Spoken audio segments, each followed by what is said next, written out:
coming. We are inaugurating this semester our weekly artist talks.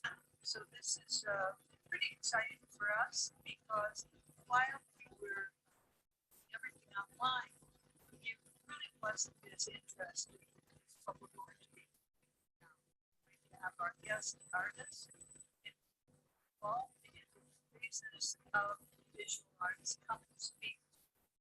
We're delighted to have our first guest of the semester, Abe Bala.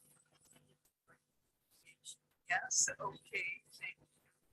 And I'm very excited to see what he has to offer. Priyesh is going to give you a more detailed introduction to it. But I know that from the way I work with the people in the Bachelor of Fine Arts program, you're all great listeners, and I hope you're all great note takers as well. Because I think what you learn about the intersection of art as practice and art as a historian of art will be able to tell you a lot about the possibilities of what you can do. So I'm going to turn it over to Priyesh and give you my chair. But thank you all for coming, and especially to you. I certainly hope you stay around campus and that we see you again. Thank you.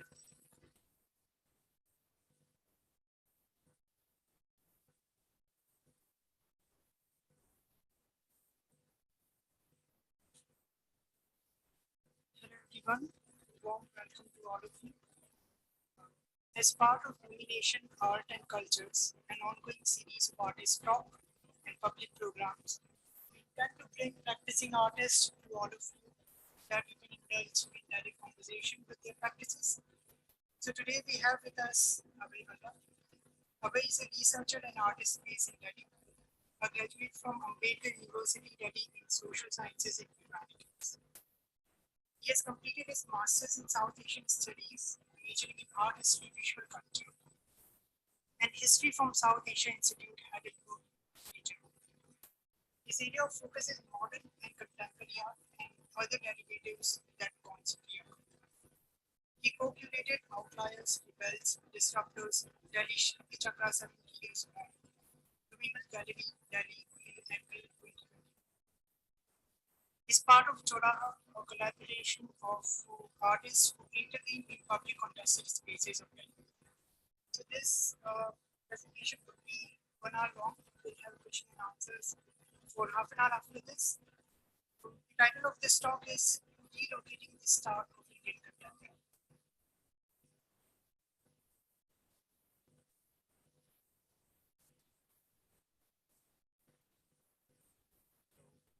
Thank you for the thank you for generous introduction.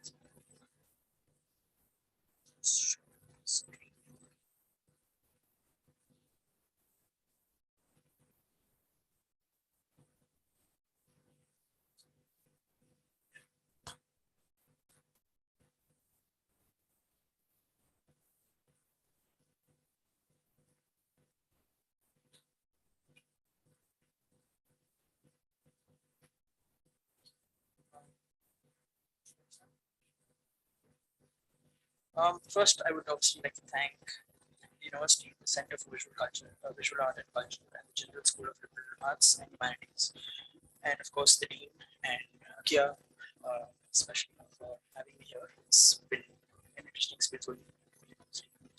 Um, Coming to the talk, a little about myself. Of course, I sort of locate or situate myself between art practice as well as art research, which is not academia.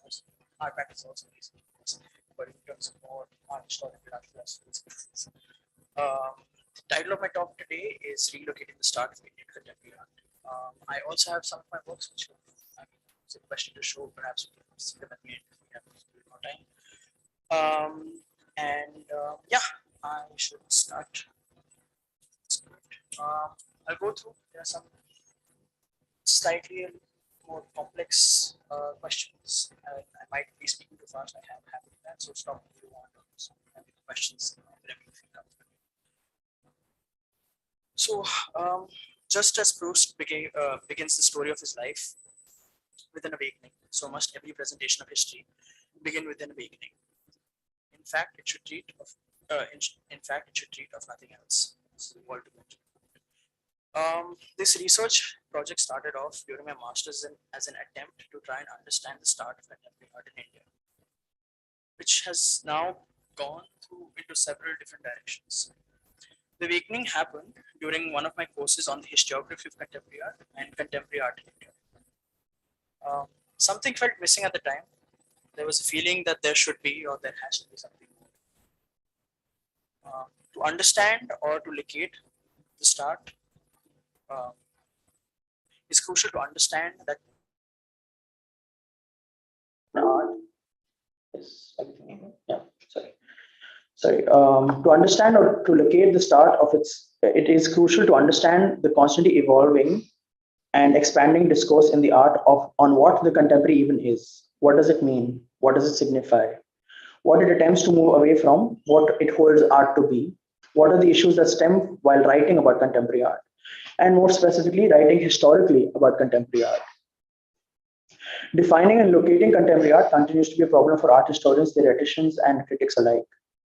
The practice of giving precedence to chronology, themes are often at times a social, political, and economic context, while trying to understand and write a history of contemporary art has led to a plethora of definitions and understandings, each with its own set of revelations and problems. The case of Indian contemporary art is the case of Indian contemporary art has, to a large extent, had a similar fate. This talk is an insight into ongoing research on the conceptualization of Indian contemporary art. The attempt is to relook at the start of contemporary art, examining the ongoing discourse of the time, as well as the historical narrative that exists. Traditionally and often understood as somewhat a sudden shift from modernism to contemporary in the early 90s as a result of the social, political, and economic context of the time. The period has been looked at to give you some semblance of time. The period that has been looked at to give you some semblance of time is the 90s to is the 1980s to the mid 90s. The focus remains here with examples taken from the 50s, 60s, 70s as well. Part of the attempt was and is to explore how different groups from artists, art historians, critics, gatherers, curators identify different signposts that signify the period for them. So of course, how do you, when you study history, there are certain events people have, certain, art or certain work that people look at. Okay, this was significant at the time. So the exploration has been in how people look at those things and why are those things looked at as well. The issues with the existing historiography are one, the lack of research, given the obvious difficulty of conceptualizing the contemporary and at the same time leading to a canonization of a certain theory due to the aforementioned lack of scholarship. So there's also a lack of scholarship which exists, which I'll come back to later, is also this concept by Mark Salvo Phillips, which is called the historical distance. So what he basically says is that there is a historical distance required for you to be able to see and look at something objectively, because obviously you are attached to it. There is something that's happened, and also it's recent. So in terms of temporality, which is time, as well as conceptually and ideologically, there has to be a time which, in the sense, has to pass for one to be able to look at something in a more fuller, more objective sense. The second issue with the existing scholarship on contemporary art, contemporary Indian art, gives precedence to the liberalization, privatization, and globalization reforms, which took place in 1991, as well as the rise of the right-wing Hindu nationalism around the same time, and the eventual fall of the Babri Masjid in 1992. The issue with giving precedence to the LPG reforms is the fact that the canonizers fall into the trap of implying, in quotes, importance to the global art world, or rather the Western art world's influences as a factor in the rise of contemporary art in the Indian subcontinent. This, I believe, leads to the existing canon to propagating the sort of recolonization of the emerging contemporary art scene. It is problematic to look at artworks, artists, and art practice as those suddenly responding to political or coming out of the economic. So there is and was a response to political happenings, but it doesn't work like the Babri Masjid demolition happened one day and the next day I start producing political work. There's an art practice which follows. There is a process which goes on, right? I am engaged with politics to some extent, right? It can't work that something happens the next day. Of course, you do respond in a certain way, but you have to be embedded in sort of be part of that space. See, I'm not saying that contexts are not important. They are extremely crucial to understanding what happened, but they are not enough. There is an artistic practice at play, which is continuous and ongoing. The art practice cannot be defined from one artwork seen hung on a gallery wall. There are institutions at play. There are interactions of ideas, people, work, thought, and concepts. One has at least to attempt to look at all the factors involved in order to do justice to the narrative, to tell a fuller, a more complete history. It is crucial to take into consideration the artistic practice, artist process, and artist perspective to write a holistic art history. Questions have been attempted: what the artist thought of the period, what they think of it now, how the art practices evolve, how not only the pillars of the canon, but the usual and not so usual subjects, the artists themselves conceptualize the contemporary. Another problem is the current historiography understands this transition as a shift in the same linear progression from modernism to contemporary art, and again comparing the shift to the West, wherein this too is problematic. While in India there was never a complete rejection of modernist phase, as well as the existence of generational overlap, leads to an existence of multiple temporalities. I'm mentioning these things right now. I'll come back to them when I'm discussing, when I'm talking about it specifically. The so-called shift from the modern to the contemporary is not something that can take place overnight. It is not at a moment, but a transition over many moments. And the attempt is to understand the transition and what entails this transition. Sorry. Yeah. We talk about locating the contemporary, but where do we locate it? Often at times, the larger narrative has been located in the Eurocentric American space. In India, we've often located in the Delhi, Bombay, Baroda axis. Again, one can't deny the importance of these space, as well as what happened in these spaces. But at the same time, it is important to look beyond. But with regards, at that moment, this was part of my master's thesis research. And trying to not make it a PhD research, perhaps one day, I decided to re-examine Delhi as a geographical space. Also, so we've talked about a little bit about what is contemporary. Is it a linear shift? Was it direct from modernism to contemporary? Where is the contemporary? When is the contemporary? So, is it now? Is it in the past? Or is it tomorrow? The issue with these things is also because what does sort of contemporary translate to? It translates to now, right? That's what the basic meaning of the word is. Are there issues with that? Are there issues of writing a history of now? I'll also sort of examine those spaces in this presentation. At the crux of this research is what I conceptualize as the concept of critical mass, which is rather an abstract, in constant flux, ever-expanding collection of multiple aspects that are crucial to the artistic process. Some of these aspects taken into consideration are concepts of basic cognition, debate, discussions, exchanges, interaction with people, art, institutions, influences, exposure, thought, and ideas. The critical mass is what is the most important factor that pushes and furthers the idea and an understanding of a concept, which in this case is the idea and concept of contemporary art. The elements that have been looked into for the purpose of this research is the discourse on the contemporary, the Indian scholarship, as well as the scholarship on this period in India. Other elements that have been taken into consideration are institutions at play, from public institutions, foreign cultural centers, educational institutions, private galleries, and also the uninstitutions, as well as the aforementioned artistic perspectives and processes. The attempt is to push for a fuller history. When one thinks of the word, one thinks of the now, of the present. There's a newness attached to it. There's the idea of the contemporary being always the latest thing available. It has been more than 100 years since Marcel Duchamp's fountain. I think it'll be 105 years this month itself. To locate it a little more precisely. And since the past 100 years or so, we've been trying to decipher the now, the before, and the in-between. There have been discussions on what the contemporary art is. There have been temporal understandings of the contemporary. There have been empirical conceptual understandings, stylistic understandings, contextual understandings, which is the socio-political economic context, media and medium-based conceptualizations, and many more.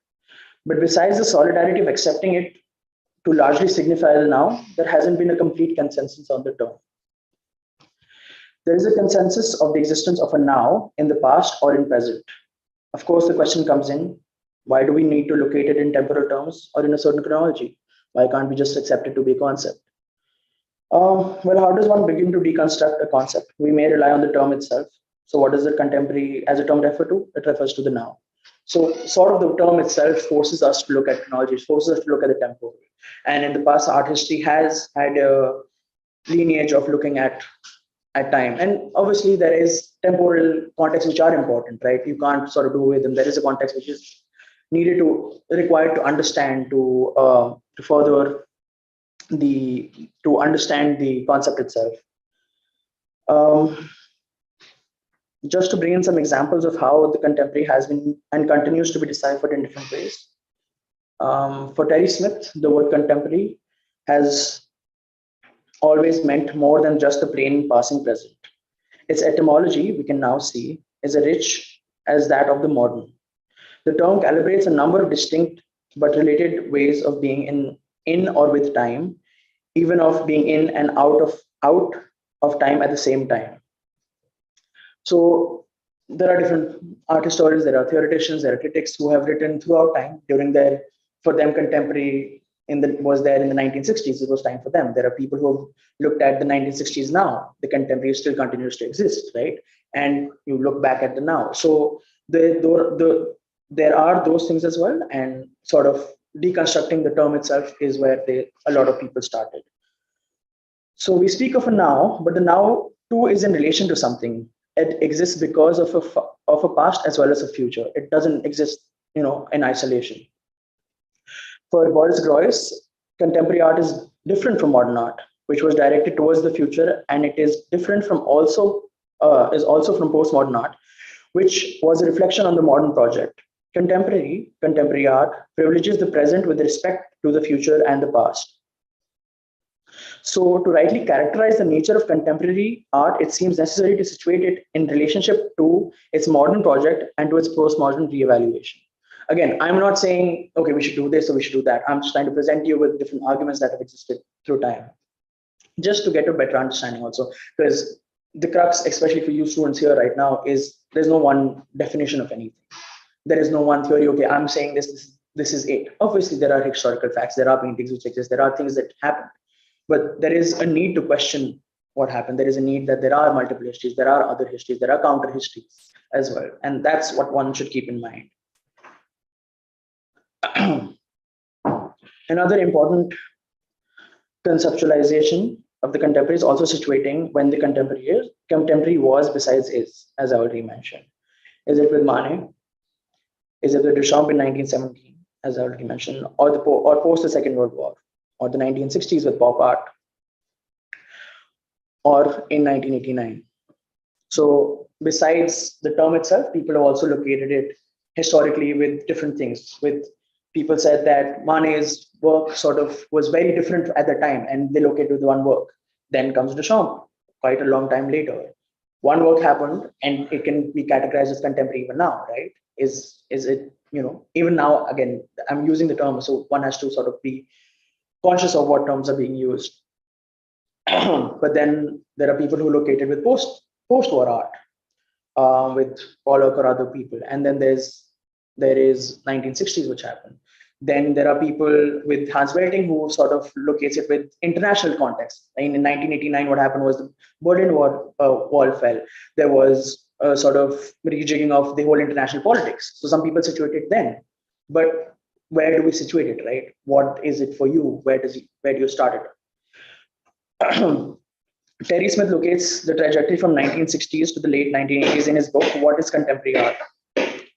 Published in 2009, he locates the demise of modern art and an ascent of the contemporary as art as a global phenomenon in 1980s. In the visual arts, the big story is blindingly obvious. Is the shift nascent during the 1950s, emergent in the 1960s, contested during the 1970s, but unmistakable since the 1980s from modern to contemporary art. So he says it's a gradual process, but in the 1980s for him, that's when it happened. Placing this as one of, with Duchamp has its own problems. Placing it with post Second World War, in some terms, does encompass all. So perhaps 1989 is our best bet because it sort of encompasses everything, right? Everyone was coming together. But the problem of equating everything and situating it in the post-1980s, the neoliberal, globalized capitalist digital media, hegemonic capitalism, falls into the same trap of the ideal globalized world of equals and the denial of the history, right? I mean, sure, everything became globalized in the 90s, everything's all fine, but it's not really, right? There is a neo-colonization which exists. There is a hierarchy. There are um, soft colonization which takes place. So there are a lot of things. So one can't just accept it as, okay, now 89 is global art, so let's accept this as the term to go on with, right? Because while it sort of includes everyone in quotes. Also, somewhere it seems too ideal with the change in the international political sphere, as mentioned earlier, and somewhere where the contemporary art preceded explodes out at the same level in the 90s. The idea seems too utopian and occurring in an ideal art space without the existing or past hegemonies and their consequences. Some historians like Hans Belting use the socio-political and economic context or events of the world as signposts to define and place the contemporary. Like the aforementioned Duchamp, the end of the Second World War, or with another shift, that is with the end of the Cold War in 1989.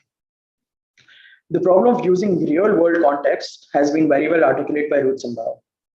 One needs to be cautious of using using a singular date as a grand framing device for multiple complex events, especially when other relevant events or chain of events are underplayed or even ignored. Narrative framing devices prioritize certain historical facts, promote particular interpretations, and tend to discount contradictory information while appearing natural and inevitable. What about the concept of ideas, the concept of artist intent, agency, and desire, the concept of the artist's cognition? Some have used just the idea of conceptuality, but again, whose conceptuality? Can one really look at and speak of a period without looking at the cognitive processes? Do these ideas not lead to a singular narrative-based art historical perspective, be it situated in what is essential context or essential concepts, as one sees within their own cultural baggage? One must approach the Euro-American singular linear-centric vision and the resultant framing of the events cautiously. This singular approach, as Rutzenbaugh talks about, has resulted in an overflowing of information and works which have been in constant flux, which were disregarded for a rather simplified reading of multifaceted narratives. So there are so many things that are happening at the same time, right? You can't say, okay, this is one thing that's happening and other things get attached onto it, right? Because again, one thing, the existence of it takes precedence. So is it really fair then that other things don't have the same importance? Sure, all art is not good art, all art is not bad art either, right? But the idea is to give it the same platform to at least look at it, right? And then decipher, sure, this was important, this thing or not. This perhaps multi-pronged approach may lead to a complex reading and may undermine the established notions. Another fundamental issue in the whole discourse of contemporary art is writing about contemporary art itself. How does one attempt to write the history of the now? One cannot deny the past of the now, that is the contemporary, through expanding every moment with the present. Perhaps it's right to invoke, as I mentioned earlier, the idea of historical distance and understand that to write a history of contemporary art, a historical distance does need to occur. Perhaps then the hostilities between art criticism and art history writing may reduce to write the history of the now. So again, I mean, when you look at art history writing, it's sort of divided, right? There is art history, art philosophy, but there's also art criticism, which is often by the art historians looked down upon. That, okay, you're talking about now, you're talking about specific artworks, but you're not really contributing to the larger narrative. But perhaps this is the way that you're talking about now, which is happening and has happened, and then art criticism and art history can somewhere come together to sort of provide, a bigger definition. As Janet Trainak talks about in her essay, Art History is Present Tense. From the 1960s, art criticism and art history as disciplines have overlapped, and the line that separates the two have become more difficult to define. Writing art history of the contemporary becomes a paradox. How does one write the history of the now? Does one write the history of the now? Can one write the history of the now? Does then art criticism become the same as art history writing? Like time like time or the universe, infinite and constantly expanding, the scholarship on the contemporary is in the similar state of constant flux. Again, I'm not saying do this or do that. I'm just saying that these are various arguments, and one sort of, especially all of us have to learn and to re-examine these cases and to sort of look at things differently and perhaps, get a better, more fuller history going. Um, how do we look at the past? The problem of art history is that while looking at specific artworks that made the period, that sometimes in this process there may be a lot that falls and disappears between crevices and become the so-called non-essential. What works one sees displayed in the art cube cannot be a complete signpost in the narrative. There is a practice which exists before, after, and during the artwork. Again, these are important, but the other non-essential is also important. There is more to the story. What am I trying to say here? There are multiple issues at hand to define the contemporary. And as time moves ahead, there will be more, or perhaps the solutions will reveal themselves with the already given solutions. There always exists a bias, of course. I will have my biases here, but it is important to acknowledge those biases. There will never be a complete story. We will never know everything. But to do justice, perhaps that sounds a little too ideal, to what has happened, one must at least attempt to provide a fuller history. Discussions on Indian contemporary. Hans Belting in Art History After Modernism talks about how in the West, linear history, and along with its modernity, has run its course for centuries and has been handed out to colonies or former colonies as ready-made, even though it can hardly provide solutions. He goes on to say that if we come to the conclusion that then it would mean creating a utopian scenario, in quotes, where other cultures would produce their own modernities, bringing forth the cultural alternatives to the West, non-functional economic and social structures, and their own incapacitated results in the hegemony of Western model. The West then is left with, which is by default what they control, a modernization that colonizes further in the guise of culture. So again, to sort of explain this further, it's what I was talking about earlier, how if we add ourselves to, okay, this is existing art history, there are problems with it, right? We are still adding ourselves or looking or comparing ourselves to something else.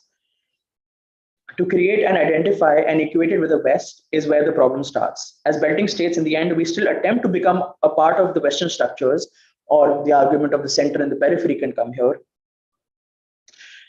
And it seems to us, the other, as an illusion that we have our say in where we stand and how we stand, but not considering that by using the West, we are still part of the hegemonic structure of the West itself.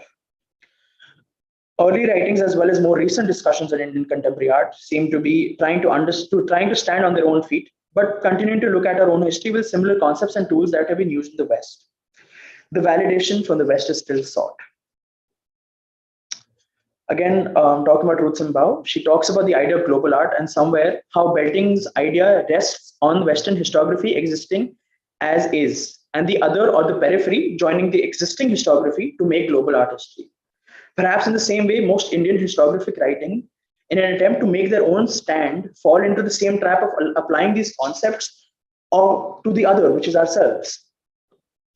The concept of nowism, which is again, as we spoke about earlier, which is of the now, becomes a tool for writing, situating the now in one's own context or equating it to the now. Elsewhere, would put them as equivalent or equally valid to the already accepted elsewhere. So there is an accepted, right? So we are trying to sort of equate ourselves that, oh, we are the same. So there's a lot that goes missing in those concepts, right? When you're trying to equate yourself to a certain space. The idea of the now just then appears to be in the present, not from till now, but just being in the now, no longer understood as a historical category. This reminds me of another example of history taught in schools in India, as all of you must have been, where most often history ends with 1947 and the independence of India, and political science or civics starts in what is labeled to have come after 1947, right? Is that not part of history? This is 1947, the end of history in India. The aforementioned issues of art historical, art critical writing exist here again. The recent mid-90s to 2000s Indian historiography writing on the contemporary largely implies the start of the contemporary, identifying two major signposts. As mentioned earlier, the opening up of the Indian economy, as well as the demolition of the Babri Masjid.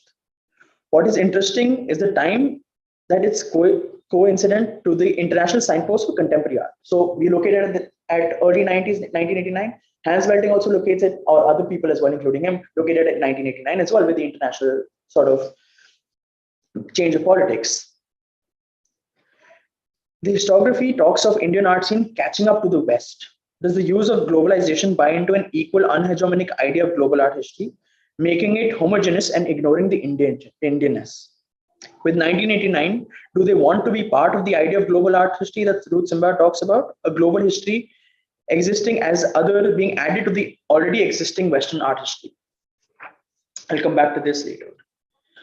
As spoken earlier, if the aim is to be part of the international or the Euro-American centric historiography and the base writing is in the Western thought processes, while initial writings, 60s to the 80s, try to equate art practices and later practices of writing use concepts to measure and say that they've caught up. So at the time, you're sort of locating it there, right? That, oh, we are equal.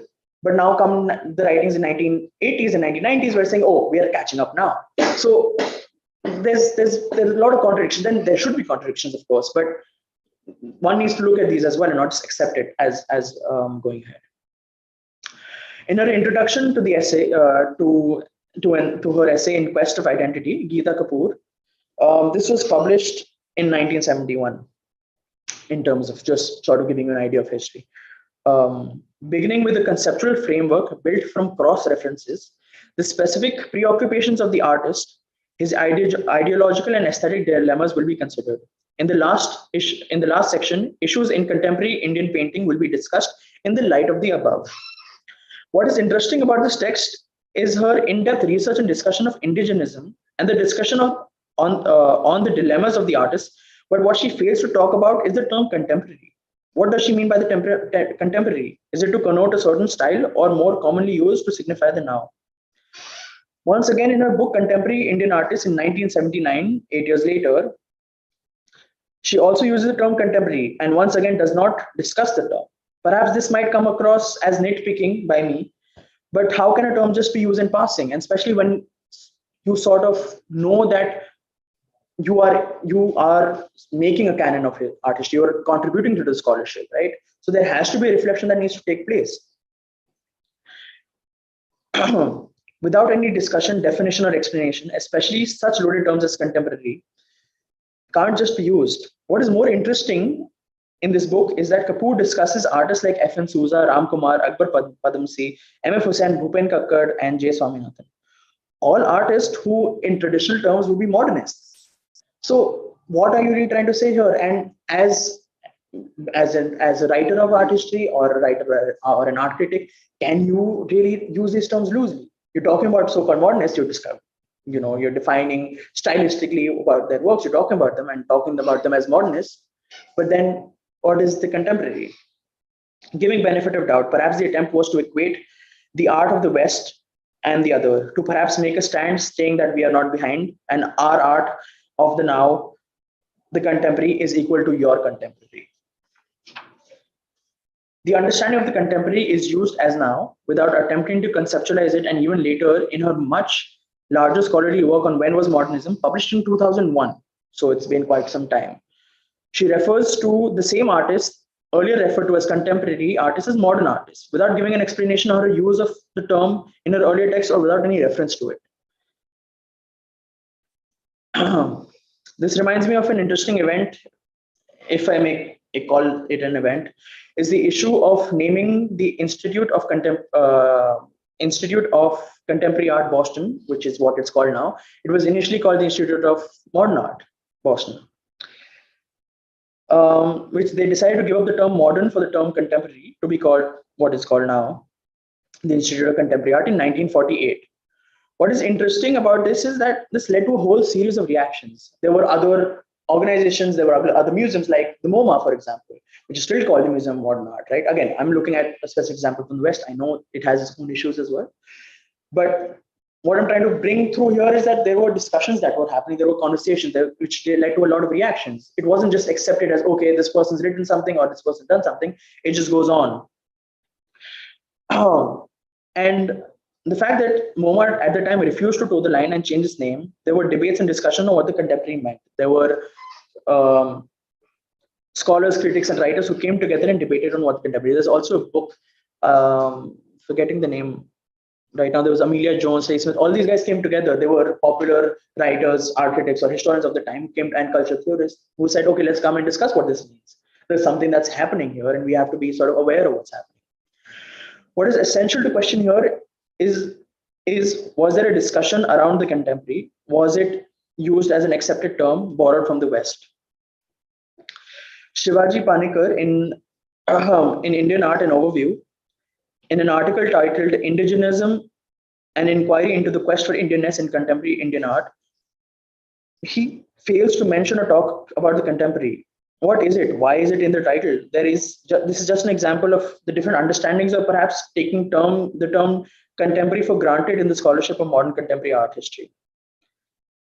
Again, he talks about, Gajendranath Tagore, Amrita Sehgal, Padam Sikh, Gaitonde, and so on. And again, modern artists, right? Entities from the larger accepted term.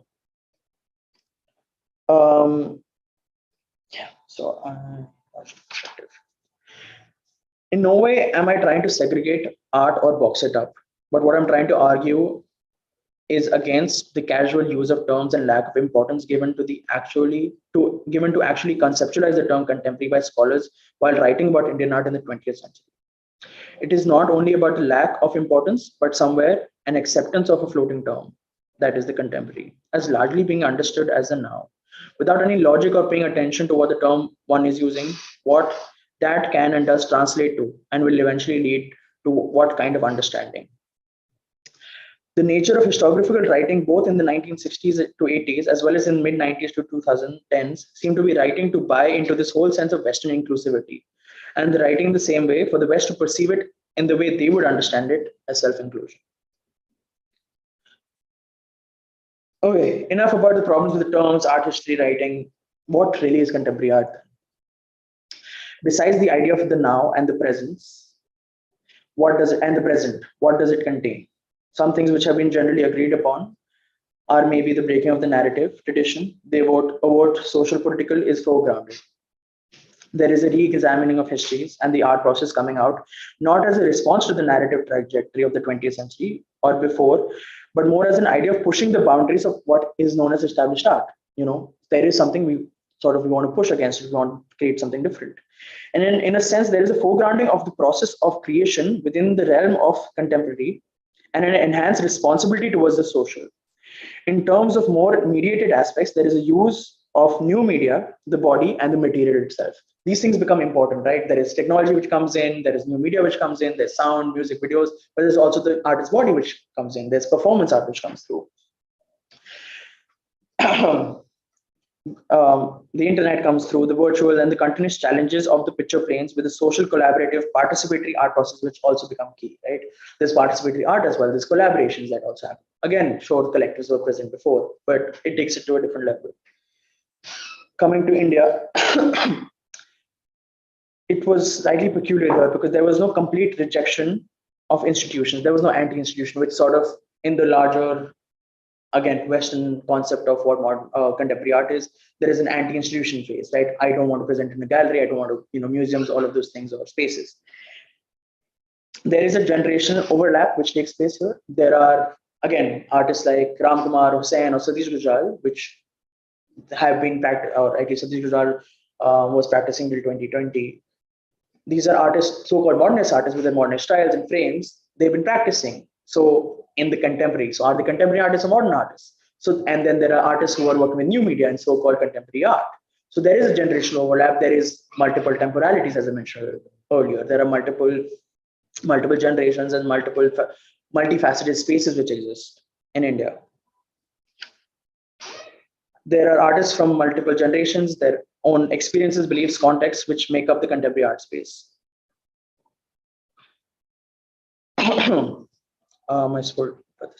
What about artists whose practices moved away from the modern or those who oscillated between these boundaries. To elaborate on this, there are multiple generations of artists, some traditional modern artists who continue to work in modern ways, and there are some who transition to the contemporary.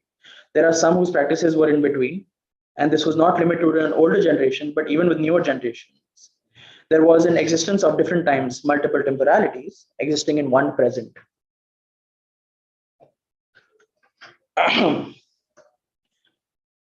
So, the concept of critical mass. A lot of concrete structures. So, what we've spoken about other happenings. I've been going on and on about other things that need to be looked at. What are these other things? Excuse me.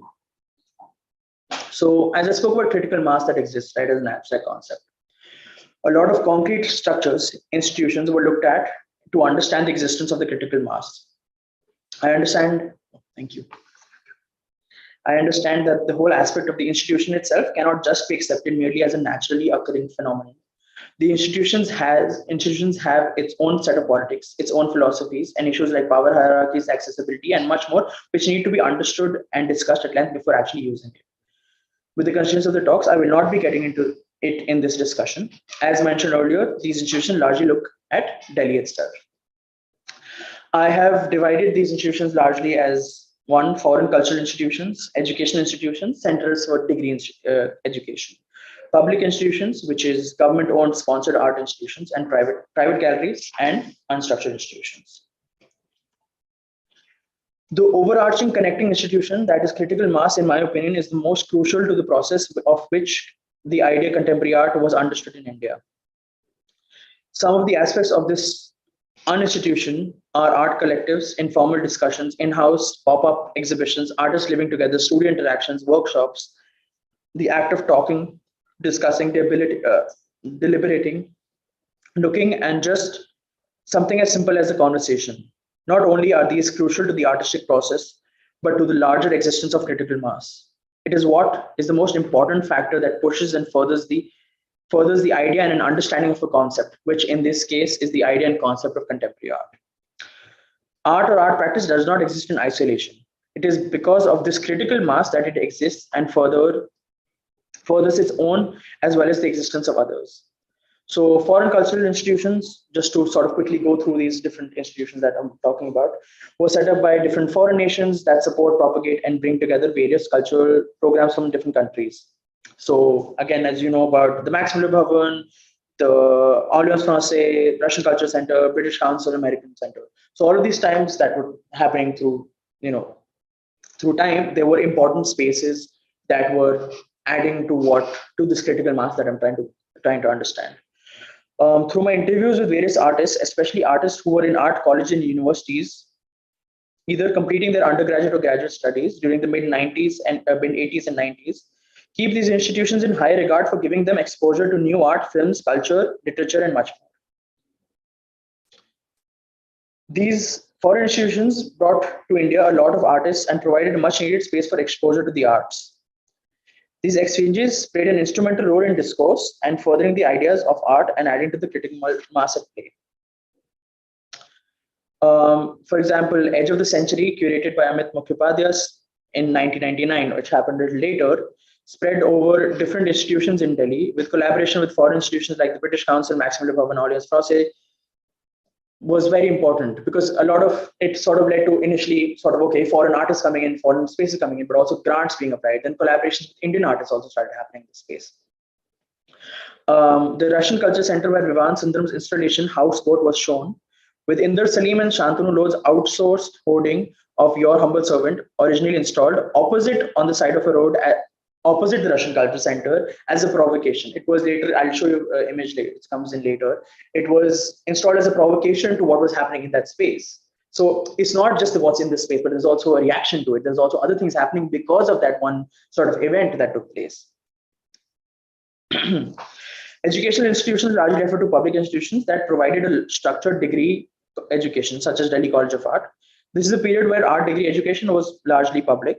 Some of the artists I spoke to felt that the most of the learning took place outside the college space, especially in Delhi. They felt that the educational spaces did further did work to further their skills, but not to provide them much in terms of understanding art. Public institutions refer to the government-run institutions or specific institutions established by the state to support the arts. The NGMA, Lalit Kala Academy, Crafts Museum, Sahitya Kala Academy, National School of Drama, added to the critical mass. The institution supported the arts in various ways. Two issues that have that stood out are the festivals of India that took place in 1918, 1980s, and the other is the Trinale, the first, which took place in 1968, which took place regularly till about the 2000s. So with the Trinale and the festivals of India, there were artists who came from abroad, there were scholars who came, there was an interaction taking place, right? Now, all of you guys, like when you talk with each other or your peers or professors, there is a furthering of what your understanding of art is or what you are doing, right? That is what I'm trying to look at over here. The NGMA played an important part as well. Thresholds, Contemporary French Art, was one of such shows which was brought to Delhi. There was an installation by Christian Boltanski, Jean-Pierre Reynard, and Marc Courtier, Fabrice Hibert, etc. So there was also installation art which is brought, right? I'm not saying, okay, looking at these Western cultural institutions that, okay, this is why other things happened. But as a consequence, you see something there as a trigger, right? There are different triggers that we as artists have all the time. The fourth is private galleries, which refer to privately owned galleries and attempt to analyze their role played by the institutions. Galleries such as Kumar, Aishar, Center for Contemporary Art, Art Heritage, Dumimal Art Galleries. A lot of these are not mentioned if you look at the current historiography. I'm not saying, okay, I'm the one who's mentioning everything and all of those things, but these need to be looked at. CC and Aishar eventually closed down. They were only active for this 5 to 10 year period in the 90s, right? But what role did they play? The marketability of the works, what roles of the gallery that the galleries played, as well as played at the time to propagate the idea of art or even contemporary art. Were these galleries open to newer works, or some of these galleries little more rigid or eventually becoming more open to newer art practices? Did certain galleries push a more form of accepted move away from an accepted form of art and try and dive into less explored waters? Galleries like, again, CCA, Aishar, Art Heritage were some of the front runners. For example, Aishar in 1996 held an exhibition called Of Women Icons, Stars, Feasts, which at the time showed works of younger upcoming artists like Bharti Kher, Rekha Rao, Ditya, Manisha Parekh, and Ananjit Ray. Solo show works, which perhaps were never seen in Delhi before. CC also became a space for perhaps initial performances that took place within a gallery space. Eventually, Khoj came through, as all of you know about Khoj, I'm sure. I'm not going into details about that it would provide, that over the years would provide necessary alternative scene and platform needed for Delhi to exercise and expand its exploding scene at the time. There are also other institutions which sort of lie in between, which are public and private institutions. You guys all must have been to Mandi House, right? There is a space, there is the Triveni Kala Sangam, there's Shriram Center for the Arts. All of these were brought through corporates like the university we're in as well right now, for the furthering of art in a larger scheme of things. So people could access these spaces, right? Again, accessibility has its problems, public also has its connotations.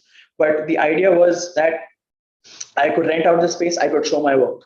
There was no gallery controlling what I can show, what I can't. There was no, I mean, there was some control, but comparatively, there was no sort of control over if I was showing in a government institution, for example. There were no, so these spaces also become important. What is important to understand is that through these institutions and our ideas were furthered, art exposed, and spaces of exposure. Most importantly, they have a big say in the discourse, from the very basics of what art is art to more specific discussions, and play a crucial role in discourse building as well as canon building. The most important in these institutions, in my opinion, are unstructured institutions, sort of free flowing, floating, constantly changing, expanding with no tangible boundaries. An unstructured institution, or rather an uninstitution. Again, as mentioned before, concepts of debate, discussion, exchanges, interactions of people, ideas were formed around and as part of these concrete institutions, yet should be labeled as a separate institution in itself, rather than just a byproduct of the normative idea of institutions. For example, Vivan Sundaram in 1976, Vivan and Gita, they did a Kasoli art camp, where exchanges with foreign artists, Indian artists, writers, poets, intellectual filmmakers took place. There were the printmakers guild that happened. There were, for example, Roy Thomas, an artist I spoke to, he's based in Delhi, believed that these discussions and interactions were extremely crucial to his growth as an artist as well as of his practice. To quote him, there was a lot of discourse and discussion. It was the most important part of my life. A lot of us used to stay together. We discussed art 24/7. Whatever new exhibition we saw, whatever we read, whatever art we were making, we were constantly at it. We would discuss ideas like postmodernism, neoclassical, performance art, and so on. In the late 80s and 90s, there was a lot happening in the area of Lakshmi Nagar. There were a lot of artists living in these areas, and there was a lot of informal shows taking place in houses and studios. I especially remember Anil Dayanand and Nandan doing a show where Anil did a big performance and an installation. And at that time, people were making fun, basically saying, "What are you guys really doing?" So these things are taking place in informal spaces, and these things is what, in the larger scheme of things, I'm trying to say, needs to be recognized. The artistic process is part of this institution, and a lot of times art historical writing does not take into consideration this aspect and rather focuses on the end product, which is the artwork. What is crucial and must be looked at is also the artistic process, which is the most important contributor to the critical mass, which in turn is what is at the essence of art.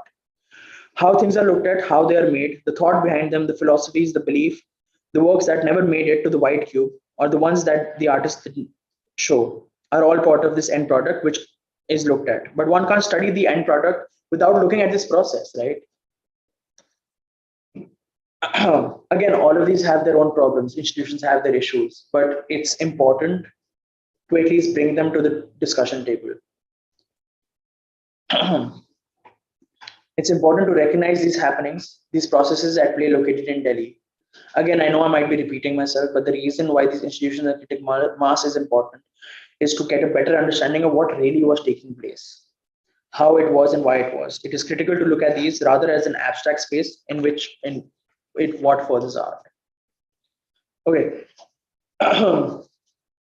Coming to the known and the unknown eruptions, exploring artisan art practice. Okay, we spoke about a lot of things that happened, and these are some examples that I'm going to talk about that were happening at the period. And in the end, we're sort of going to come back to discussions on the historiography of what's written about art history. And so it's important to hold on to these examples for later. We spoke about these constant ongoing processes and the various aspects at play. What is important to take into consideration is the artistic practice, the artistic process, the artist's perspective to write a more holistic art history. The artist exists outside the exhibition space. The art continues to exist outside what we understand as the so-called end product, which is the artwork. I would like to quote Inder Salim here from one of my interviews. The art will be at home. The artwork is a representation of the artist in the gallery, right? So what you are is just one part is what is shown in the gallery. It can't be taken as a whole, right? There is an attempt to understand why some of the artists were part of the historiography and some others not. Would it be based on the success of an artist? What is the understanding of success? What about the artists who, in the neoliberal sense, are not part of this successful? Are they not artists? Do their perspectives not matter? Are they not part of the art sphere? Are they not part of this critical mass? Are their works, efforts, and existence not worth recognizing? It is not a question of how good or bad an artwork is. It is a question about the existence of a more. The artistic process is definitely an interactive process, but it is important to not forget that it is also about individual journeys. Of course, the journeys don't take place in a vacuum, and I discussed earlier, critical mass is at the crux of the art's existence. Speaking of vacuums, it is important to keep in mind that even while talking of social sphere or the context of time, that has a preceding history and does not stand in a contextual vacuum either. During these multiple interviews that I have taken and continue to take, the artists were asked about questions about the contemporary, the said period of contemporary art in India, the said start of contemporary art in India, the context of the time and the practices, their thoughts at the time, and now in hindsight, what do they think of it and what they were doing at the time. There was also a discussion initiated on the current historiography of the transition under question, and the artists were also asked their thoughts about these. Oh, sorry. Yeah, so you see Ranbir Kaleka's work here from 1981. I spoke to him about his works were displayed in the US in 1985, 1986 at Grey Art Gallery in New York and at the Bucknell University, which was labeled as contemporary Indian art. I asked him what does this mean and what did he think of the label. In response, the artist felt that the term had been used erroneously. He felt that the works were more modernist, and most of the works were from when he had finished during college in Chandigarh. Kaleka believes that these, by using the term contemporary, they meant by painting that was happening today. It wasn't used as a label for a kind of work. Obviously, this understanding comes with time. Almost 30 years after the show, and the term contemporary as a term was more often to connote the now. Shukla Sawant, a professor at JNU, and she's also a printmaker and artist. She felt that there was an exchange of people, work, and ideas. With people moving around, going to Russia, the US, Paris, London, there was a conversation happening across time and space, and geographical as well as social locations. She feels that this movement was the primary reason leading to people to question modernism and to disrupt it. There were artists like Roy Thomas. He says, I've been using Jeff Koons. For me, I don't know if it's contemporary art or not. For me, it doesn't matter. I'm just doing my own work, right? So something to think about is, as an artist, does it matter where I locate myself? Does it matter to me where the labels are? Is it about art because tomorrow you go out, okay, you're labeled because you're working, for example, someone's taking, making works or sketches of trees, for example, or the river or something.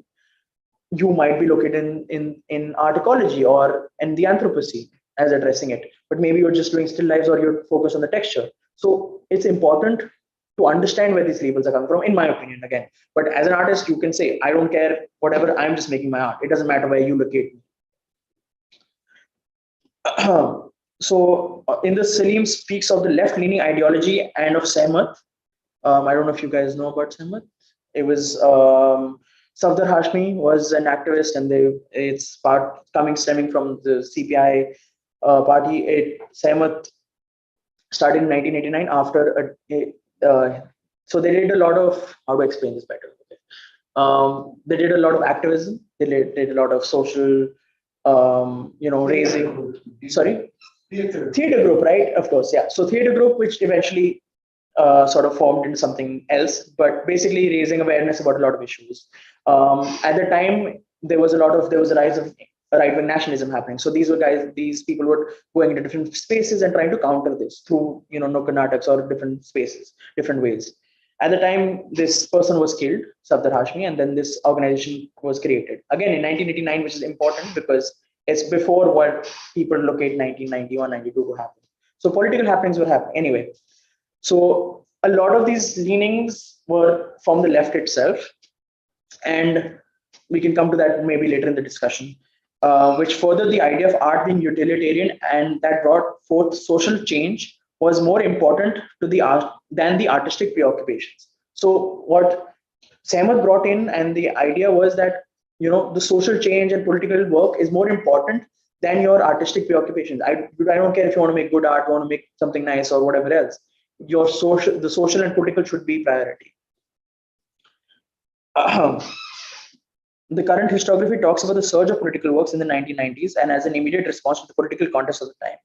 But while discussing this with the artists, a slightly different story came forward. As mentioned earlier, the belief that artistic practice is a process and not a sudden one of creation out of the blue. Shukla Sawant, Ranbir Kaleka, Roy Thomas, and the same all remember artists whose work has always been political. Shukla Sawant speaks of Arpana Kaur, who responded to the 1984 riots and did a powerful series and works also on the widows of Vrindavan. She remembers that these works were shown by Ibrahim Alkazi, who ran the Art Heritage Gallery. She remembers that these works were very narrative and they did not fit into the modernist perspectives and did not conform to any aesthetic system. Ranbir Kaleka gives the example of Rumana Hussain, whose political works after the Babri Masjid demolition are very well known.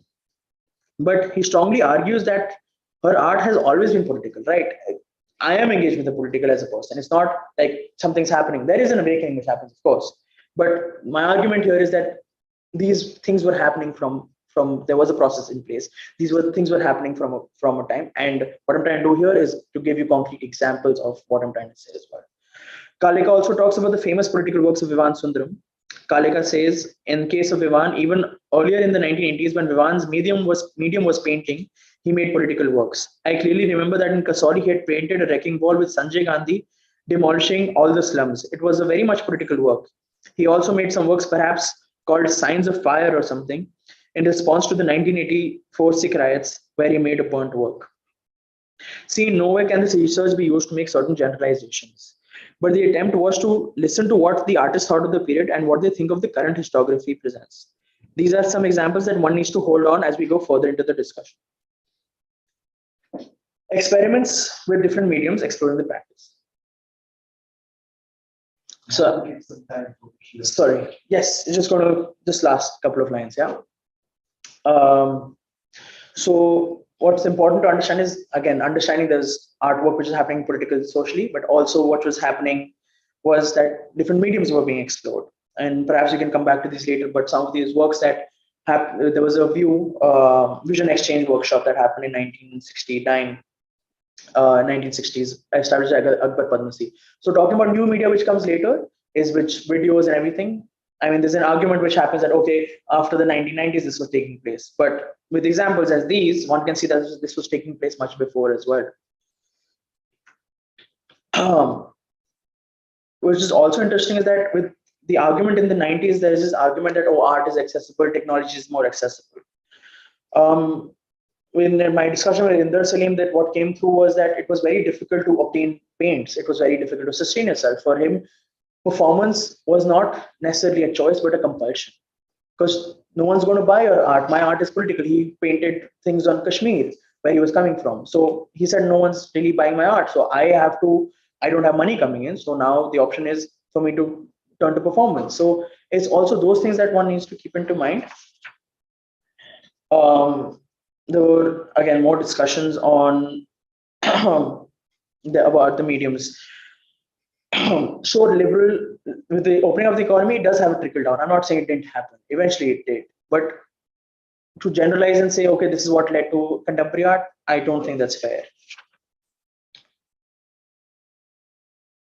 If one looks at only a few and writes a history from and for those perspectives, then it really becomes a history of that perspective rather than a more holistic history of a whole art sphere.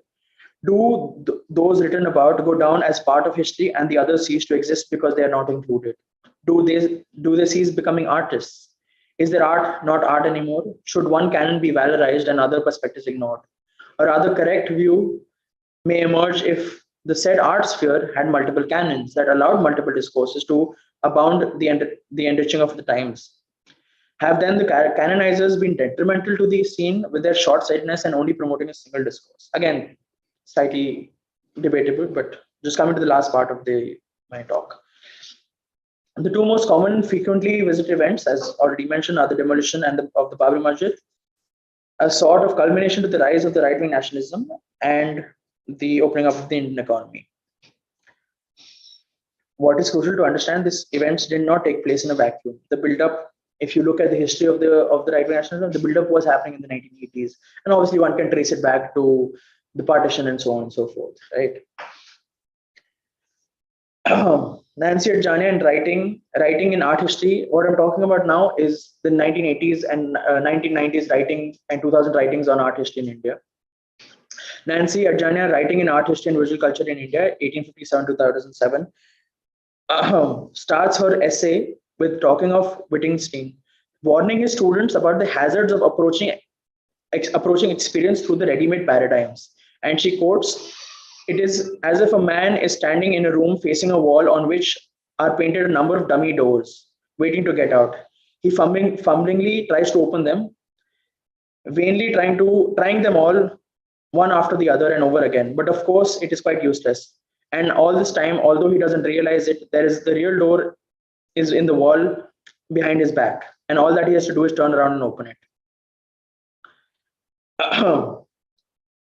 Adjania uses the term new context media in this essay, makes an attempt to bring to the table the essence of social, political, and economic context that the new media pushed art beyond the existing purview of art practice. What she takes is basically no context media and new context media. So she says, okay, which is good, that she included the artworks that I mentioned earlier, that the view workshop was taking place, other things were taking place, but she labels them as no context, and she labels what happened post 90s as with context. Again, question which comes here is it fair, and also is it just a coincidence that this sort of gap which occurs is the 90s, that is the 1990 early 90s as well.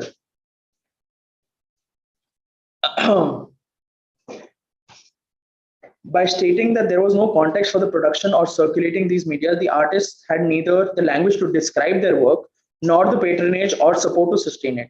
The main ambition of this generation of artists was to be recognized by the gallery circuit.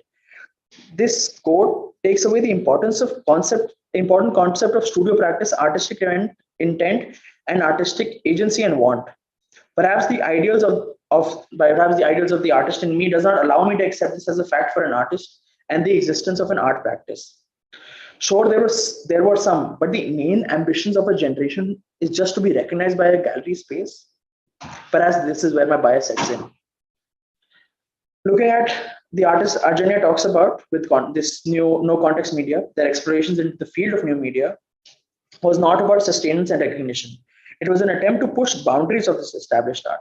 Some of these artists were very much selling their paintings and continue to do so while doing this exploration. So if one looks at these artists, it sort of doesn't stand.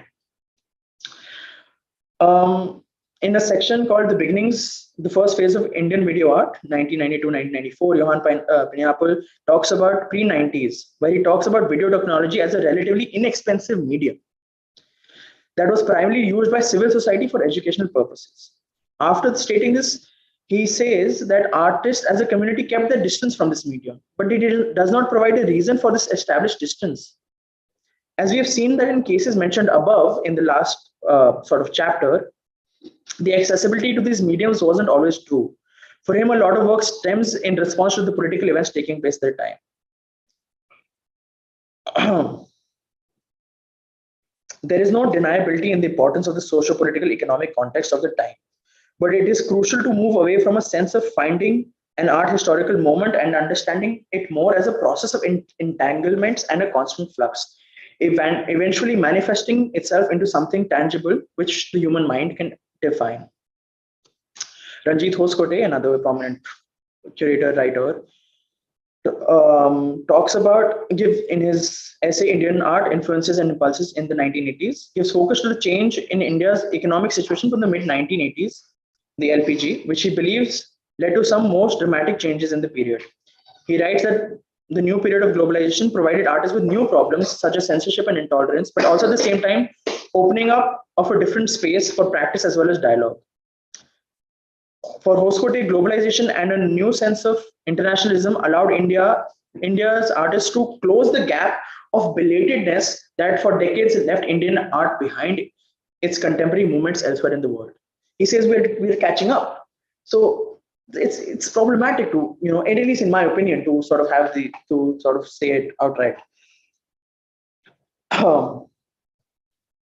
Hoskote makes the argument as well that the shift of Indian art made during the 1980s was one away from asocial, uncommunicative, and aloof high modernism to a socially committed and communicative idiom. What comes into mind as a response for this is Claire Bishop's writing in Artificial Hells, where she speaks of her avoidance of the use of the term social engagement with its ambiguities and stating that to the extent that art has always responded to its environment, even via the negativa, what artist isn't socially engaged? You look at Chitra Prasad's respond to the Bengal Fireman, the Partition series by Satish Gujral, 1984, and other aspects that have been mentioned before. Are these just two examples of this aloof high modernism? There is a sense of valorizing the present, which perhaps could be due to the nature of art history writing, as mentioned earlier. It is predominantly based out of traditional art critics of the period and later. This sense of valorization could perhaps be because of this sense of now being more important than social, more moral than what was happening earlier. Perhaps this stems from the linear idea of moving time, with time, things improving and new being better and more than what was it in the past. There is a variation perhaps because this was the time of when these writers, critics, and historians had a direct connection and their own chronological awareness with the political. Situations are not the only thing that create an idea. They are not the only thing that create art. The role of the artist seemed to go miss in this writing of transition of Indian art history in the period. There are, again, it's not all bad. I'm not saying it's all negative, but there are questions we need to be asked. There are explorations that have been made and continuing to be made in the scholarship. There are writings on secularization of art by Karen Zitsovitz, as well as the recent publication, it just came out, 20th Century Indian Art, edited by Parul Dave Mukherjee, Partha Mittal, and Rakhi Balram. The editors do aim to present the multi-pronged approach and provide spaces for unheard voices. This is a wonderful, much needed publication, adding to the current and past scholarships.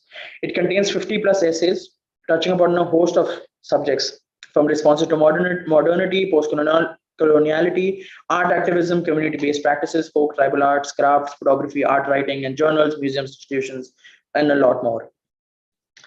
In some ways, it paves new paths, but unfortunately, in places, it too falls in the same old traps. Again, it just got published. I've barely been through it. I have not had the opportunity to read it completely. And interestingly, there are the same writings mentioned, as I mentioned, some of the people that are mentioned here, the similar writings which exist again. It would definitely be fascinating to read their views on the subjects decades later. Just coming to a conclusion. For a volcano to explode, there has to be a buildup of pressure which has taken place over a period of time and space. The lava is latent, constantly churning, waiting to explode. And the social, political, economic context of the 1990s brought forth that explosion. But it's important to take into consideration that the churning and the buildup of that led to the explosion. There are also buildup and churning as well as explosions that took place outside the purview of the geologists, which led to the gaps and crevices in the conclusions. Artists once excluded or still excluded from exhibitions in Europe and America are defined as either having a non-presence or a co-presence, as if the West were the only meaningful measure of presence and visibility. Missing are the questions, non-presence or invisibility, in relation to whom, and more importantly, what was present elsewhere that the West failed to see. This quote is extremely relevant to the research at hand, especially when one is trying to understand historiography. Questions like by whom, for whom, in relation to whom. Besides the social, personal context around the artist, can one ask questions about the basic essence of being an artist? The artists want, they need to create, the need to do something different, the human condition, ambition, the need to express not just the need, but the want to do these things as well. Are the artists only respondents to a stimulus? Are they not thinking, creating and unique entities of their own? Are they just machines responding to stimulus presented with a set program of beliefs, ideologies, tools, and ways of responding? The books, journals, and catalogs in the past have three dangerous words: Indian contemporary art, India, contemporary and art, sorry, in one specific order or another. But there seems to be hesitance to indulge with the term, though most of the historiography does in every sense of a generalized understanding talk of a contemporary. Why the hesitance? Why the subtle and cautious approach to something that these writers of the canon seem to have been so sure about? Why is there a general consensus in this contextual reading of art history? Why does there seem to be a yes person sort of phenomenon going in place? Why is there so little contestation? Is a purely contextual reading really enough to understand and speak of the dynamics at play? There is a discussion on terms used that needs to be discussed on terms used. There needs to be a reflection by those who have written and those who write as well as what has been written and what is being written. It is important to look bottom up as well as a whole, looking at our own biases, address them. There is a need to re-examine what is there and what isn't, why and why not. Perhaps this may sound idealistic, but it is important to get a more complete history and speak of those that need to be spoken of, and be inclusive of what may have slipped between the cracks. One needs to be objective, well, only if one wants to be. Perhaps one speaks of a utopia, often equality. I believe equality is more of a governing principle. There isn't an equal, but there has to be an attempt needs to be made to give everything the same platform at least. There is good art and there is bad art. There are more important and less important aspects to things, but it is crucial that these things be recognized.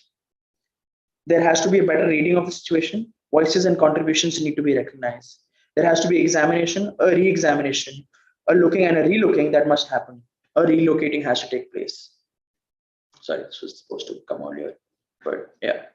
Thank you. Sorry for taking so much time. I know I was just sort of going all over, but yeah, maybe questions and actions can happen right now.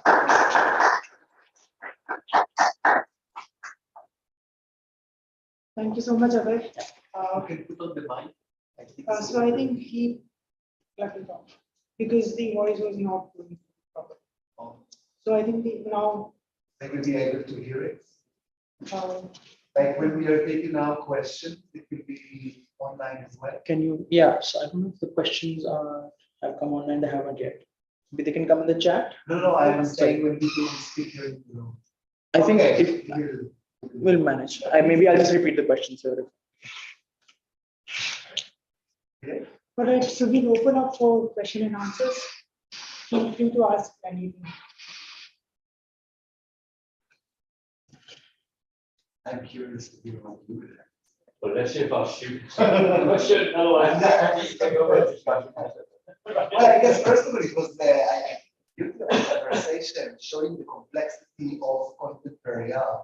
Not just that it's a complex field, but actually that the definition itself of what is contemporary art is in itself complicated. I think it's eye-opening for students, BFA students and otherwise, that to understand that we are not speaking in the field which is clear, right? So if you're a student of law, so you know that in 1991, the act of XYZ is such and such, and now you need to interpret and think about it. In the field of art, it's like, you're not even sure about the term, just do it, yeah? But, no, please. It was really insightful because even I think of it's pushed sort of as a universal notion that art is just art and it's about breaking stereotypes and differences.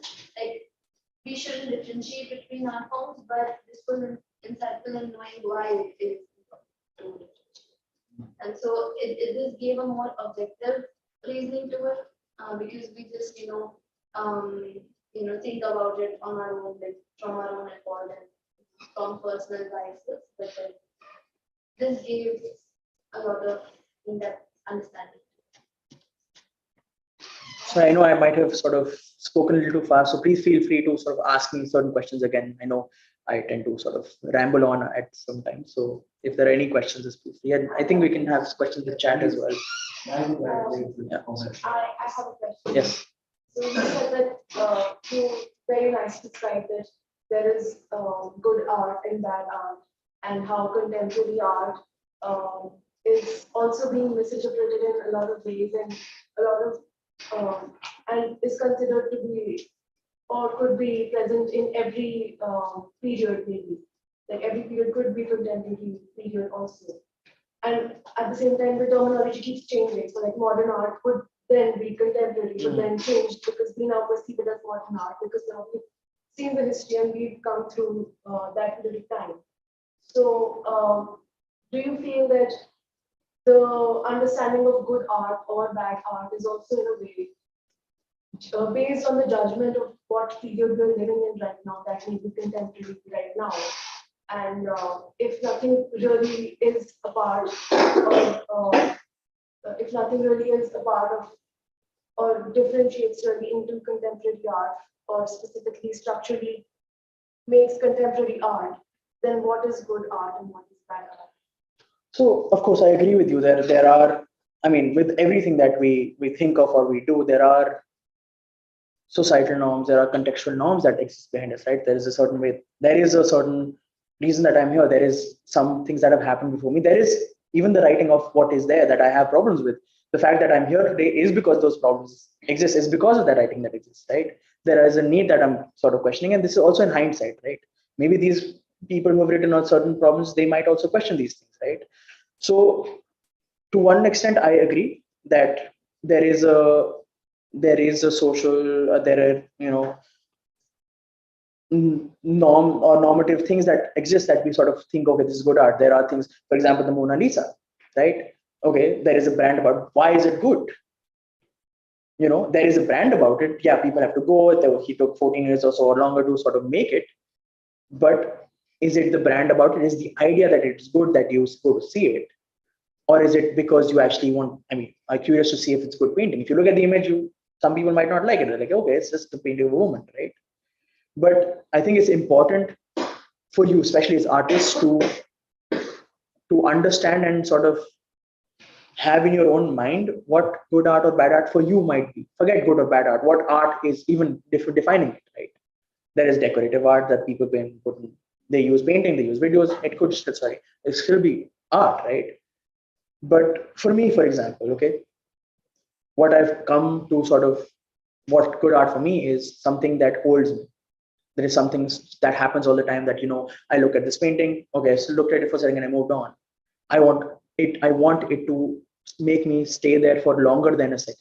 I want it to make me question what I feel or what I think. I want it to make me feel something, right? That is my perception of what art is, right? It might not, all art might not. So for me, if it has certain things, for me personally, art has to have a good sort of depth of concept.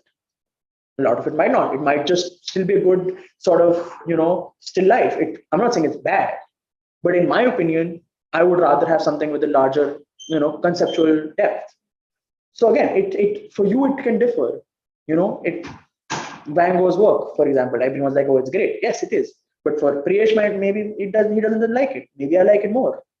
So it can differ, and one should allow it for differ. One shouldn't just accept certain things as okay because it said the Mona Lisa is great. It's great, right? That's all.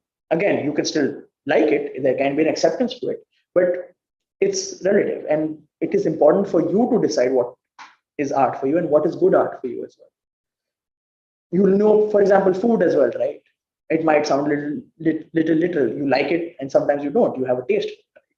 So it's sort of that as well. I don't know. I hope that answers your question.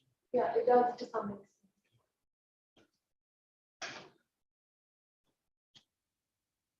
extent. Are there any questions in the chat? I don't think so. Nope.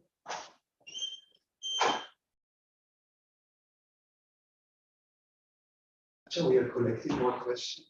Just waiting for you. I have to say that you hear what you have to say because I mean, so basically, if I summarize it, apart from the question of the contemporary one in general and contemporary in India, the approach that Abe is taking is trying to state, okay, forget about, so he would like to separate art from political adherences, not to separate, but to say, hey, let's judge also art on its own. Moreover, not from art's perspective, but from artist's perspective. And one of the things that it does, and it's interesting, I think, problematic at the same time, interesting, that to say, okay, I'm going to interview artists, people who are part of this is very important. And it's common, people do it in, I think, well, in art, definitely it's true, but it's more popular in general history, so to speak. I know, John, that you, also you're associated with many artists. At the same time, you're not writing the history of art, it's sociology. So what would be your take of taking, those informants and trying to write the history of movies? Yeah, but that's just sorry. Well, I mean, as you said at the beginning, I mean, in one sense, contemporary means now. I mean, that's what the word means, but that doesn't get us very far. Just at all. I mean, I would see it two or three perspectives. I mean, one is that contemporary actually means a process of reflexivity. It's constantly a process of interpretation because, in a sense, we don't know what's going on. Mm-hmm. So this question of writing a history of the present is actually extremely difficult. All history makes sense probably retrospectively. Of course, how far we have to get from today before we figured out what's going on or began to figure out what's going on. I mean, this wouldn't only be true of art, it would be something like, say, religious fundamentalism. Of course. where did ISIS come from? What was it pop up? I mean, what was it? An anti-globalization thing? Is it, an anti-modernization, whatever? So I think this idea of reflexivity is quite important. Yeah, I don't know what your reading of this is, but I've noticed in the literature recently, I've done a survey, that the idea of global art is kind of, I don't know, it's declining. What people are talking about increasingly is collaborative art. And I think that's probably partly in response to the kind of historical traditions the last quote you gave. There are lots of people who are marginalized for any number of reasons. They don't appear in the main discourse at all. And it may be people who define themselves as contemporary artists in a formal sense. Or it could be people working in like outsider art, art group, all those kind of marginal forms, which have this strange habit of coming back into the main discourse, maybe disappearing again, things constantly get rediscovered, anthropologists have a role here, I think. They're always figuring out, there's something interesting going on in some artistic culture somewhere, which used to be pushed off into the area of craft. But I've noticed also quite a lot of interesting work going on the border of craft and contemporary art, including strange things like knitting. Knitting making a comeback as a form of like textile art, but which has a critical perspective. A group of German ladies who made a gigantic coat for a tank, a military tank, cover the whole thing up and kind of a little pink ball from the end of the gun, that's obviously you can't make it. So like, these are all random thoughts, but it seems to me this is the nature of contemporary, is that its fluidity is such that it's constantly talking about itself. Right.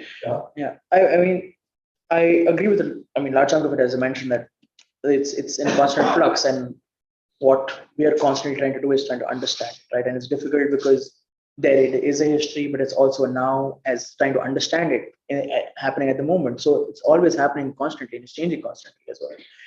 But I somewhat disagree with you in terms of the idea of global art declining.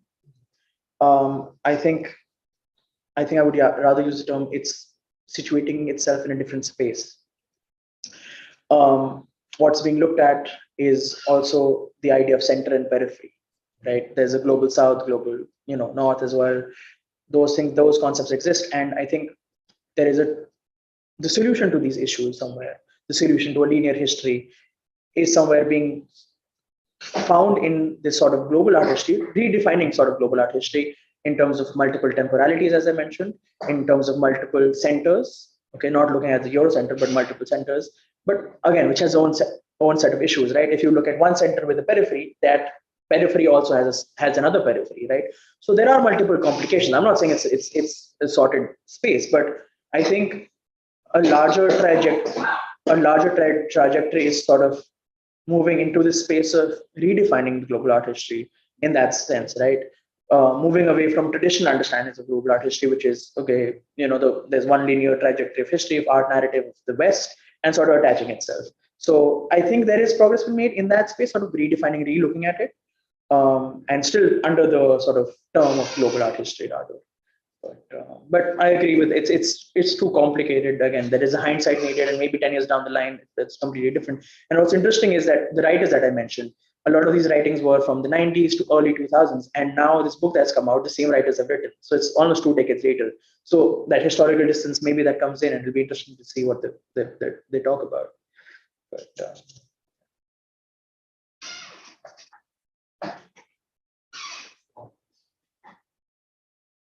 So I'm going to jump in. I have many, so I will be very, very brief in comparison to what my field as well. I write about it. Yeah. So first of all, thank you so much. I already said that I think many people are avoiding engaging seriously with the term contemporary. I think that's important engagement. So writing the history of now maybe it's impossible, and I like still we are trying to make sense of ourselves. That's part of not only writing history, but making history. So yeah, there is a lot to discuss here. And I promise to be brief, so I will do that. I think that first of all, in India, and something that I think unique to India to the right of Indian contemporary art is speaking about the shift from aesthetics or aesthetic oriented art making to political art. This is specific to India. And yes, in the other spaces as well, not only in the West, but in many other places, you can see a lot discussion about social art and all of it's happening. But I think in India, it's very, this difference is very accentuated, very emphasized in different ways.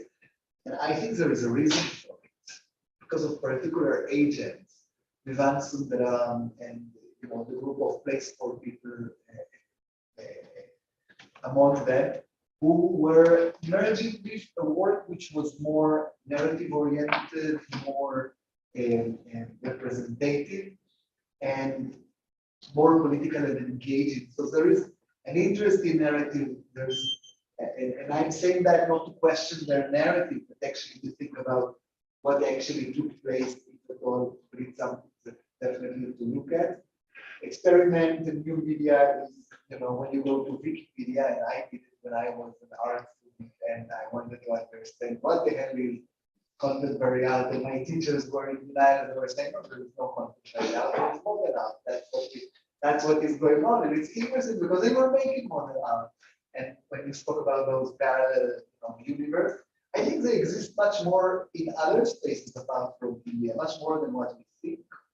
And they have their own space. In India, it's very strong because I think socially we have two art circles, the contemporary and the modern running parallel, and their institutes aligning. The galleries and all are aligned one contemporary in certain government institutes. There are still what we consider to be modern art. Now, means I will come to my main point. I think that the question is whether contemporary is a word that we are using. And I'm less concerned about the fact that whether this word is used with certain understanding or not. What is interesting for me is that there is a need within the field itself to define itself differently. And in that sense, I think for me, the interesting question is if and why and how there is a shift in the field of art making. Whether the word contemporary art is used in that sense, I don't know, and it doesn't matter. For me, what matters is that there is a transformation which one can see, even if in parallel there are other things that are taking place, older forms of art making. So defining this shift and thinking about it, I would think about political art and experiments and new media and all as expression of that field. And I think that there is a discursive shift that one has to conceptualize. Maybe that's another need to go into the same problem. But thank you so much for just quickly responding. I think the shift from aesthetics to political art, I think, at least in my opinion, that sort of lies that political or socially located art can't be aesthetic, aesthetically pleasing, right? You can't have, you can't be speaking of a political issue and it can't be nice looking, right? Though it might be, but one as an artist or one as an art historian or critic or whatever else, you perhaps hesitate to locate it in terms of aesthetics as well. I believe aesthetics still exists in those works. Perhaps the problem is not to sort of look at it or not to address it because the social political is attached to it, right? There is a fear to it, right? That if you're talking about a certain marginalized group, how can you attach a value judgment of, oh, this looks pretty or this looks nice, or just in terms of literal terms of what aesthetics can be. Obviously, there's a huge discussion on that. But just in response to sort of superficial response to what you had sort of provoked about that. The modernism and contemporary in different spaces, I think, again, there is, as you said, that it exists separately in a different space. It sort of, there's a modernism, there's contemporary as well. I feel because of what I mentioned in terms of multi-generational, multiple temporalities, I think there's a lack of recognition of those things. I'm not saying that it doesn't exist. It's again with the third question, right? In terms of defining what it is, in terms of does it really matter, right? I think somewhere it lies there as well, because if as an artist, am I conscious of where I'm located or what art I'm producing? I feel it's important. Um, in terms of art making, if there is a shift. So what was the last point? Sorry, I've suddenly blanked out on the shift of I it. think that more than the term itself, first of all, when I'm speaking about aesthetics, I'm speaking about formalism, Yeah. not about the beauty and Sure. aesthetics. But the last point was about understanding the transformation rather than the terminology. The fact that the terminology was needed for me points to a certain difference, or one might say, no, there is no difference. But the question is, there is a certain transformation. Yeah, agreed. That should be identified. Agreed. That's what I somewhere agree with. But even that those transitions, it's not linear, right? Those transitions are spaced in multiple spaces, multiple, formalism, or in multiple styles or themes, political, social, whatever else. So it's a whole mixed bag. It's not, it's not, can't be just saying, okay, some artists stopped working this time, okay, by 2000, like again, looking at the study of history in the Indian schools, 1947, there's before that is history, after that is civics or political science, right? So as an artist also, I'm not saying it not doesn't necessarily have to affect your art, but somewhere I feel it does, in terms of what it means, what work you're producing, as well as your own context of where you are situated, right? You are producing a work in a space. It is communicating something. It is, be it in a gallery space or otherwise. The point is to communicate something. If you're communicating, one has to understand what you're communicating, where you're communicating, and what's happening. And you're not producing work in isolation either, right? Right. So there is an understanding that, okay, maybe I can say it doesn't matter to me, but somewhere I am going for other exhibitions. I am talking to other artists, right? There is an understanding which is existing. Okay, fine. I don't want to maybe directly do with the term of engage with the term contemporary, but there is an engagement with what is happening. And as, okay, you might not use the term, but there is an happening which is taking place, right, in a larger realm of things. One is situated within it, one is working within it, and one is showing work within it as well. So indirectly, it happens. I don't know if that, I mean, later, yeah.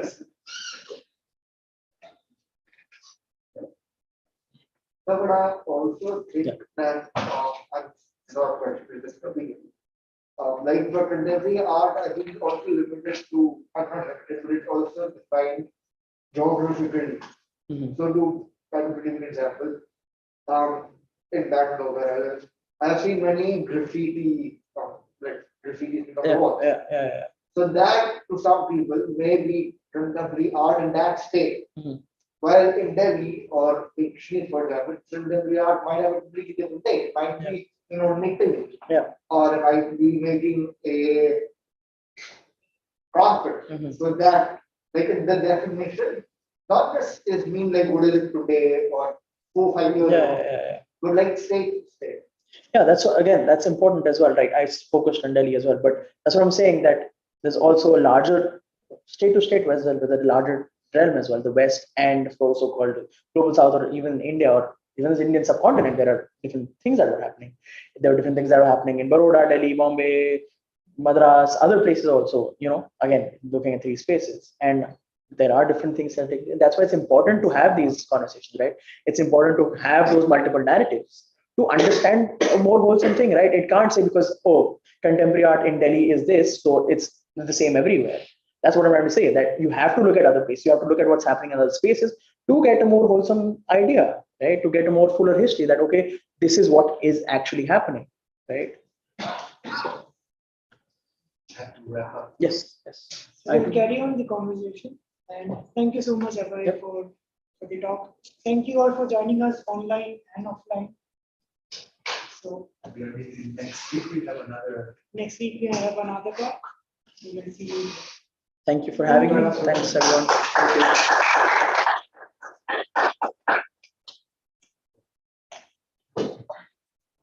Can continue the